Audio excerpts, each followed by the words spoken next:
Madame, monsieur, bonjour, c'est l'heure du JT et on découvre tout de suite les titres de ce jeudi 13 octobre. Taxes sur les surfaces commerciales, bulletin de paye et assemblée générale des associés.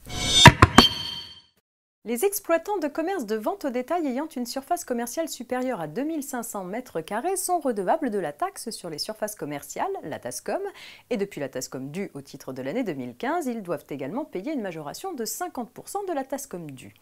À compter de l'imposition due au titre de la TASCOM de 2017, ils devraient verser un acompte à hauteur de 50% du montant de la majoration de la TASCOM. Cet acompte serait payé au cours de l'année de la réalisation du chiffre d'affaires soumis à la TASCOM et à sa majoration. Il serait imputable sur le montant de la majoration de la TASCOM due le 1er janvier de l'année suivante ou sur le montant de la majoration de la TASCOM due lors de la cessation d'activité par l'exploitant. Du nouveau concernant le bulletin de paye à présent.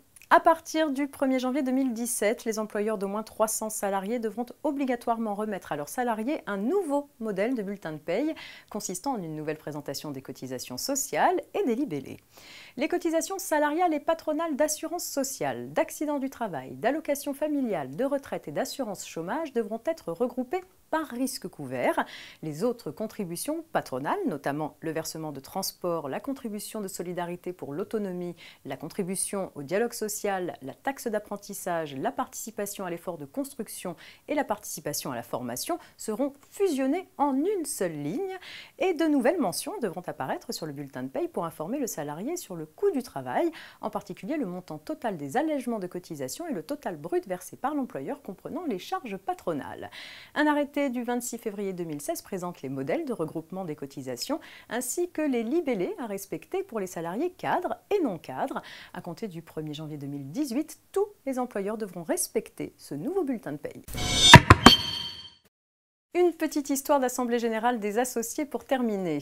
Un nu propriétaire de part sociale d'une société civile immobilière a assigné les autres nus propriétaires de part sociale de la société en annulation d'une assemblée générale concernant la vente d'un immeuble de la SCI, car l'usufruitière de ces parts sociales n'avait pas été convoquée à cette assemblée.